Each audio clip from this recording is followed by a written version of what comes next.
Olá pessoal, Tony Rodrigues, Além da Notícia.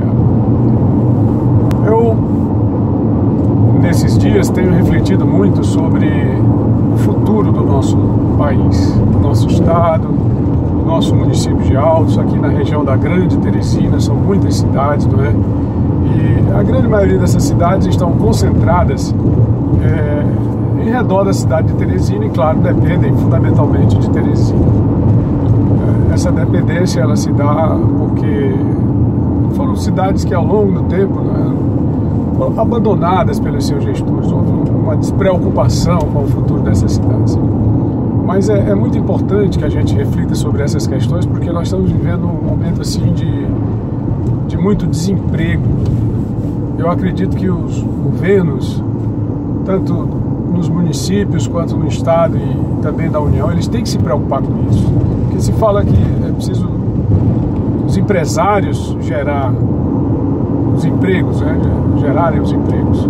Mas esses empresários, eles precisam das condições. Quem oferece as condições são os governantes. Eu gostaria que nós vamos falar sobre isso. Vamos falar também sobre essa questão do Daniel Oliveira e do Lula. Vamos falar também sobre PT e PCC.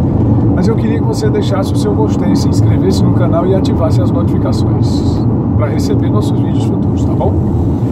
Então vamos lá. Começando com essa questão do desemprego, que aí no dia 1º de maio, que transcorreu recentemente, e é bom lembrar que o governo federal fez muita manifestação na internet, nos meios de comunicação, o próprio presidente deu as suas declarações, mas em absoluto nenhuma manifestação sobre a questão de como vai atacar a questão do desemprego. São 14 milhões de desempregados. Claro que o presidente atual, apenas 4 ou 5 meses, não tem como resolver isso, principalmente porque o governo está sob ataque. Eu fiz um vídeo anterior e disse, olha, a questão da economia é uma questão de ânimo. O país, nesses 5 meses, está sob ataque das forças medievais, as forças medievais representadas pelo PT. E o país e a própria política não conseguem virar essa página. É o STF com os petistas ali infiltrados e outros elementos a serviço do PT, do MDB, que serve ao PT, e a qualquer partido que no governo esteve junto com o PT. É o PP que serve ao PT, né? É aquela quadrilha de meliantes que governou o país durante 13, 14 anos. Infelizmente é uma realidade. Isso tem provocado alta do dólar, tem provocado uma série de problemas com a Bolsa de Valores e tem feito com que empresas continuem fechando suas portas, com que vários empreendedores estrangeiros continuem deixando o país. Isso faz com que a inflação dispare e os empregos continuem deixando de existir. Então, primeiro de tudo, as medidas elas têm que ser bem firmes, virar a página, continuar seguindo em frente e mostrar para a população que se está lutando com muita firmeza. Uma das questões que eu defendo muito, mas muita força para que se possa dar uma demonstração de firmeza, é o investimento no ensino técnico e profissionalizante. As escolas técnicas nas cidades médias e grandes, e os alunos das pequenas cidades serem transportados para essas outras cidades. Escolas técnicas para cursos profissionalizantes, para que as pessoas possam, se não conseguir o emprego, gerar sua própria renda. E isso tem sido feito e é feito nos lugares, por exemplo, na Segunda Grande Guerra, logo após a Segunda Grande Guerra, os países que sofreram a destruição provocada por aquele massacre da Segunda Guerra, eles conseguiram se soerguer a partir do ensino técnico, a partir das profissões geradas pela questão técnica. E por que isso não pode ser feito, já que nós tivemos praticamente uma hecatombe, que foi quase que o efeito de uma devastação provocada por uma guerra, esses dois governos, Lula e Dilma, e que já se está com quase 3 anos e os efeitos não conseguem cessar.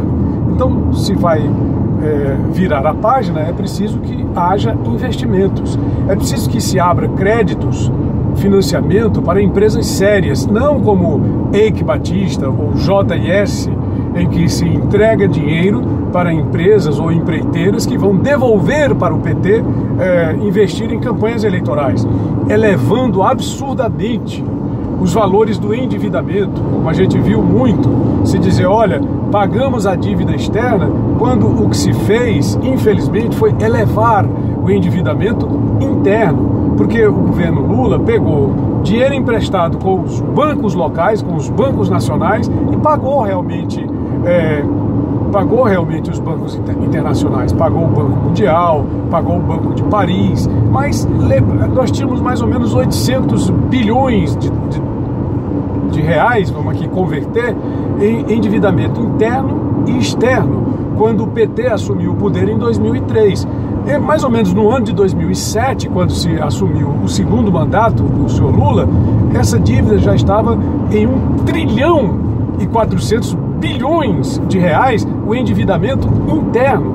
E hoje a dívida externa e interna chega a 1 trilhão e 890 bilhões de reais. E de onde foi que veio o ressurgimento da nossa dívida externa, que hoje deve estar aí em torno de 400 bilhões de reais de novo?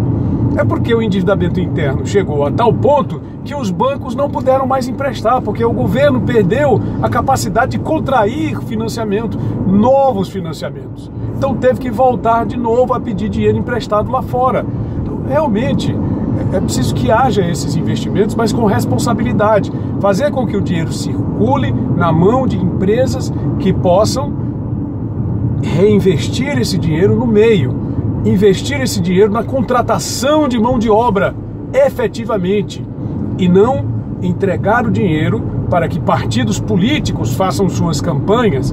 Não é? Tá aí a Lava Jato, que inclusive esse Brasil medieval de que eu estou falando e que é representado por elementos inúmeros, vocês sabem muito bem, os jornais dizem todos os dias, os comentaristas políticos dizem todos os dias, ele não quer cessar, ele não quer descer as cordas, ele quer continuar, e ele luta contra o governo, não é contra Bolsonaro, não é contra a nova política, entre aspas, não, ele luta contra o Brasil, contra a Lava Jato, contra a justiça, muito bem representada pelo ministro Moro, pela juíza Daniela Hart, desculpem, por aquele novo juiz lá que representa a Operação Lava Jato, pelos procuradores, independente, né? Não, vamos aqui,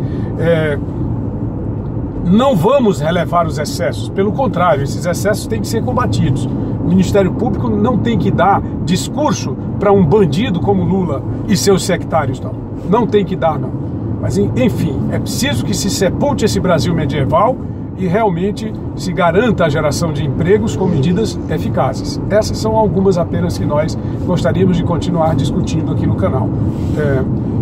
A questão do Daniel Oliveira é que, voltando a falar sobre o assunto aqui, eu já fiz um vídeo anterior, é que ele fez uma representação no Conselho Federal da OAB contra o grupo de advogados do Dr. Zanin Martins.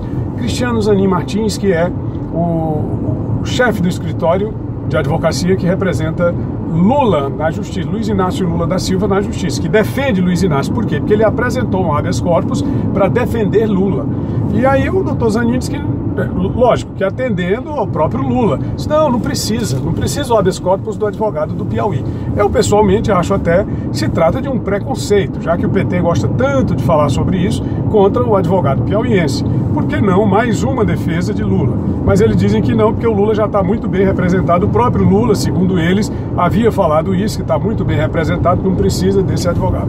A questão é que o doutor Daniel Oliveira Valente disse, eu vou, e foi ao conselho da OAB com uma representação ética, né? A questão ética é contra o doutor Zanin. Ele disse que ele jamais poderia ter feito isso, porque não há nessa questão aí nenhuma manifestação provada de que o senhor Lula tenha dito que não quer esse habeas corpus. E aí ele representou, quer dizer, ele quer porque quer entrar com o habeas corpus a favor do Lula. Rapaz, eu vou dizer, é um negócio muito sério, viu, gente? É aquela questão, o cara quer entrar onde não o querem dentro.